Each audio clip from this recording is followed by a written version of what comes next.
Εδώ είμαστε στο λόχο μας. Μπροστά μου ο Σταμάτης Γραμματίκας. Είναι θεραμοφύλακας. Σκοπιά κάνει. Εδώ βλέπετε τα κρυβάτια μας. Είναι για τον Μπούτσο. Αυτό είναι το δικό μου το κρεβάτι, η δικιά μου τσάντα, η άλλη δικιά μου τσάντα και το λουκάνικο μου στη μέση. Από εδώ είναι το σακάκι μου. Θα δούμε λίγο έξω.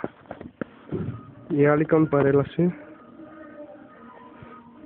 Εκεί κάτω είναι, όμως δεν τους βλέπετε. Εκεί πίσω αυτό είναι το καψιμείο, εκεί τρώμε, είμαστε κάθε μέρα μέσα. Βλέπετε εδώ πόσο ωραία φαίνεται όλα. Μια χαρά περνάμε, μόνο τώρα τελειώσαμε, ορκιστήκαμε. Και έτσι όπως φαίνεται θα φύγουμε. Αυτή είναι η τελευταία μας μέρα σε εμάς. Τα λέμε παιδιά.